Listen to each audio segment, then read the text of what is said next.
Lagi-lagi Deddy Mulyadi diserang, dihujat, kali ini dikatain gubernur lambe turah oleh salah satu anggota DPR dari Partai Kebangkitan Bangsa.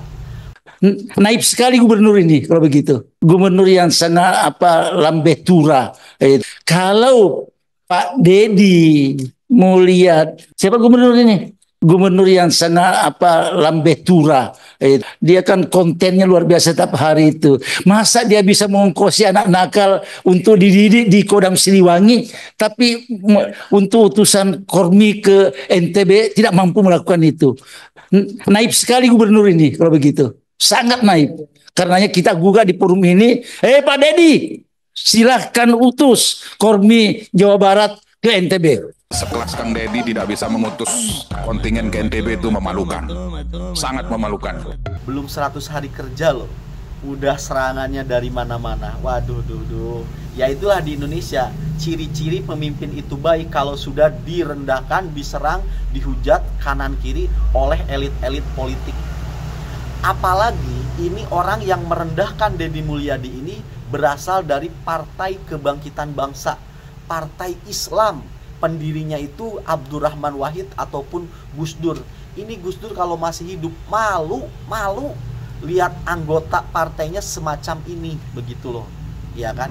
Nah, dikarenakan ini dari partai Islam, coba kita akan tinjau sikap merendahkan orang lain itu dari sisi agama, kemudian dari sisi psikologi. Dan ternyata Deddy Mulyadi juga ya ngasih balasannya telak. Apa balasannya? Akan kita temukan di konten kita kali ini. Jadi jangan di skip, tonton sampai selesai, oke? Dan juga di kesempatan ini, pada kejadian ini ada kesempatan kalian buat terselamatkan dari api neraka, dari kejadian Deddy Mulyadi direndahkan oleh anggota DPR ini. Bagaimana bang? Makanya simak, jangan di skip, tonton sampai selesai, oke? Oke, bagaimana? Kita awali dari psikologi dulu ya. Bagaimana secara psikologi orang-orang seperti anggota DPR dari fraksi Partai Kebangkitan Bangsa ini yang menjatuhkan martabatnya Deddy Mulyadi. Nah, kalau dari ilmu psikologi itu menandakan bahwa orang ini adalah orang rendahan. Logika sederhananya begini, kalian ilustrasikan tuh begini. Orang rendah itu kan di bawah, ya kan? Dia itu rendah nih. Nah, untuk dia merasa dirinya bahagia, untuk dia mencapai satu kepuasan, ya kan? Bagaimana caranya? Dia harus menarik orang yang di atasnya. Dia jatuhkan orang yang di atasnya, kalau bisa di bawahnya. Begitu loh. Artinya ketika dia menjatuhkan martabat orang lain, sebenarnya martabat dialah yang di bawah, yang rendah. Karena apa? Dia harus menarik orang lain supaya ke bawah dia. Supaya apa? Supaya dia mencapai kebahagiaan. Itu artinya memang menunjukkan kalau dia itu orang rendah. Orang yang sedang merendahkan martabat orang lain, pada dasarnya itu dia itu adalah orang yang rendah martabatnya. Itu dari sisi psikologi. Sekarang kita masuk dari sisi agama, karena perlu diingat ini partai-partai Islam loh. PKB kok sikapnya tidak Islami. Nabi Muhammad pernah bersabda, "Man roda an ijdi akhihi roddallahu wajhahu anin nar." Artinya, siapa yang mempertahankan kehormatan saudaranya yang akan disemarkan orang lain, maka Allah akan menolak api neraka dari wajahnya pada hari kiamat. Kesempatan nih buat kalian. Kalau kalian membela Deddy Mulyadi yang direndahkan harkat martabatnya, dan dia itu saudaramu kan, Deddy Mulyadi itu saudaramu, di dalam Islam tuh kan begitu, saudaramu. Nah, kamu membelanya, maka nanti di hari kiamat Allah memberikan balasan, kamu akan dihindarkan dari api neraka. Jadi bentuk pembelaanmu kepada Deddy Mulyadi adalah bentuk kamu menyelamatkan dirimu sendiri dari api neraka. Dari hadis ini yang diriwayatkan oleh Imam Tirmidzi dan Imam Ahmad. Tapi kamu belain Deddy Mulyadi, jangan juga kamu merendahkan si anggota DPR itu. Begitu ya. Kemudian hadis yang kedua, al-muslimu alal muslim haramun damuhu wa ijdihu wa maluhu. Artinya, setiap muslim terhadap muslim yang lain adalah haram. Apa itu yang diharamkan? Satu, darahnya. Yang kedua, kehormatannya. Dan yang ketiga adalah hartanya. Dari hadis ini jelas Islam melarang menjatuhkan harkat martabat orang lain. Haram, tidak boleh. Hadis ini diriwayatkan oleh Imam Muslim. Hadis riwayat Muslim. PKB loh, Partai Kebangkitan Nasional, partai Islam, isinya para banyak ulama-ulama yang mendirikan kun ulama. Kok ada anggotanya seperti ini? Gus Dur, mohon maaf nih Gus Dur, anggotanya sudah ada yang seperti ini. Malu Gus Dur lihatnya, ya kan? Nah itu tadi dari hadis.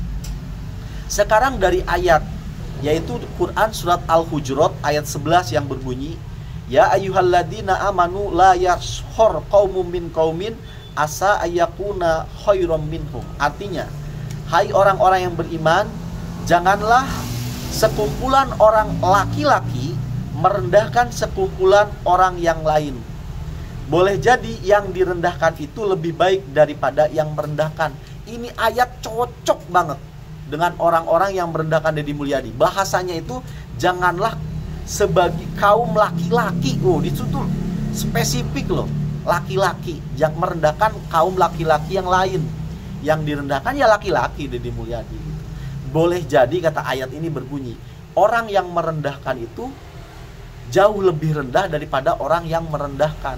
Kan sesuai dengan psikologi tadi kan, ditinjau dari psikologi, ditinjau dari ayat, ini sangat cocok banget begitu. Wah, ini bikin malu banget ya. Ya ampun, tobat ya kepada Bapak itu yang sudah rendahin Deddy Mulyadi.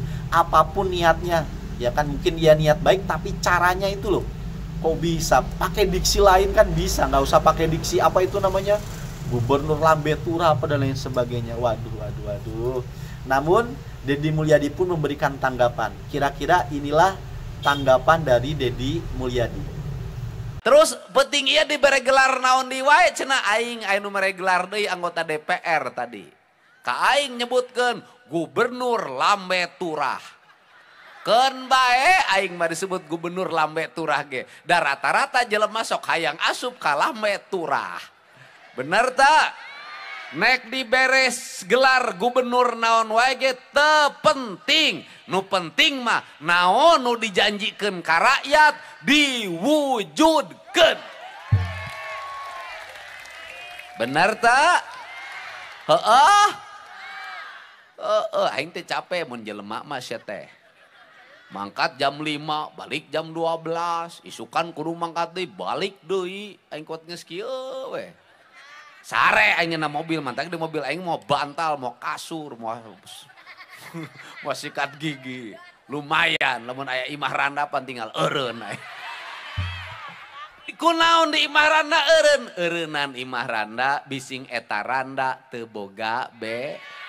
Nah, itu tadi tanggapannya menggunakan bahasa Sunda. Kalau diterjemahkan ya kalau bahasa mudanya gini, gua nggak peduli lu mau ngasih label gua apa, gubernur konten, gubernur Lambe Turah, yang penting gua lebih memedulikan rakyat gua. Gua nggak peduli dengan ejekan lu, dengan cacian lu, yang gua peduli adalah rakyat gue. Itu kata Deddy Mulyadi itu begitu. Nah, ternyata memang kelakuan anggota DPR ya begitu. Ini salah satu sidak yang dilakukan oleh Deddy Mulyadi. Ternyata mereka tuh kagak kerja di kantor, cuma main catur. Saksikan video berikut ini. Ini komisi 3. Parah ini anggota DPRD nih. Pengawasannya catur. Waduh. Saya DPRD aja kotor banget tuh, Pak. Bapak DPRD catur itu. Lihat anggota DPRD kabupaten itu. Oh, catur. Aduh. Ngisi waktu gimana? Turun dong, Pak, ke bawah. Kamu lagi ketua komisi parah nih. Oh. Aduh, turun atuh ke bawah. Kacau ini. Masa anggota DPRD main catur? Turun dong ke bawah, keliling lihat program-program berjalan enggak, mitra kerjanya sesuai enggak. Waduh, rugi kita nih rakyat gajinya, anggota DPRD-nya catur aja kerjanya. Wah. Yang ini mah ngisi waktu luang aja. Waktu luang gimana? Nggak ada waktu luang kalau dimanfaatin. Ya, kita sudah melakukan pengawasan. Kunjungan palingnya DPRD mah enak. Kunjungan. Turun dong, Bos. Ke bawah. Turun. Kamu lagi anak buah saya, praksi. Oh, ngira-ngira urang nih mah. Catur aja gawe teh. Udah komisi kan? Iya, Pak. Oh, turun dong ke bawah, pengawasan di sekitar sini. Berfungsi nggak? Dinas teknisnya, kebersihannya, infrastruktur jalannya. Wah, anggota DPRD sepatu mengkilat. perut buncit, rambut klimis, gimana kepanasan? Waduh, ini. Mangga. Nggak ada mangga. Udah, saya mau turun, mau ikut sama saya, ayo. Kalau nggak gua posting nih, ayo. Turun. Ayo, turun bos, ayo sama saya. Tak liatin pekerjaan-pekerjaan yang harus diawasi. Waduh. Siap. DPR. Saya tunjukin pekerjaan-pekerjaan yang harus diawasi, ditindaklanjuti oleh DPRD Kabupaten. Nah, ikut. Malu-maluin aja. Ini Kang, kita kan sudah bekerja sesuai dengan mekanisme yang ada di kita. Fungsi pengawasan kita kan juga ketika ke lapangan, kita kunjungan. Kalau ke lapangan sudah diformalin, bikin Ya. Kalau kunjungan ke lapangan diformalin, pas kunjungan udah disiapin. Kunjungan Komisi 3 ke proyek ini, orang udah disiapin, yang salah-salahnya udah dibenerin. Datang tek nanti simpulkan. Jangan nunggu formal aja, nggak akan beres kalau formal. Ya kan ada yang formal, ada yang non formal. Ya saya ajakin non formal lah, udah di PRD saya juga tahu. Reses dikumpulin, pidato amplop. Kunjungan ujuk nanti dinas ngariung dahar. Ayo jalan. Ayo mau ikut nggak? Kalau ikut saya umumin loh. DPRD sini jarang turun ke lapangan, sok wa Aisyah. Yo. Ayo, Hidayat STAI. Asep naon? Asep Abdullah, ya Dias. Ayo ketua Komisi 3. Turun, manfaatin waktu itu turun. Jadi nanti posting cerita nih DPRD Kabupaten Purwakarta menemukan ini, mohon ditindaklanjuti segera. Gitu, baru Dewan. Oke, kita ngikutin. Ikut, malu-maluin saya aja. Naik itu bisa. Parah. Ini nasib anggota Dewan yang main catur. Sekarang mengerasa ini. Duduk ke mereka. Turun Pak, ambilin Pak. Siap. Turun Pak, ambilin Pak. Turun ambilin, sekali-kali ngambil sampah. Oke, ngambil sampah, nggak masalah. Ayo bro, turun. Cicing, tunggu bantuan Pak. Antep. Anggota dewan kita nggak masalah. Gitu dong. Wah. Turun. Jangan sekali-kali. Pak, jangan dibantuin, biarin. Kali-kali turun dong. Anggota dewan yang terhormat ini, biar tahu susahnya hidup. Orang dapat 2 juta kayak gini tiap hari. Ini papan gede gajinya juga. Tapi tahu saya juga gajinya udah dipotong bank. Enggak, silakan kantong dibantuan. Hei, jangan dibantu. Jangan dibantu. Jangan dibantu. Tunggu lagi. Campur tanah. Sepatu dapat nyemir, campur tanah. Baru dia merasakan anggota dewan diploncol sama saya gara-gara main catur. Ya, demikianlah cacian dan hujatan yang diterima Deddy Mulyadi. Belum 100 hari, ini baru permulaan. Nanti akan jauh lebih dahsyat lagi serangan-serangan terhadap Deddy Mulyadi. Tugas kita apa? Ya mengkanter, ya kan? Mengkanter pendapat-pendapat mereka, hujatan-hujatan mereka. Toh ketika Deddy Mulyadi dijatuhkan martabatnya, kemudian kita membelanya, ada jaminannya kok dari Allah Subhanahu wa taala, yaitu apa? Kita akan dihindarkan dari api neraka. Jadi tidak ada yang sia-sia. Kita kanter orang baik, kita belain orang baik daripada orang-orang yang menghujat dan mencaci makinya. Tenang, ada balasannya, surga, dan kalian dijauhkan dari api neraka. Terima kasih karena sudah menyimak, semoga bermanfaat.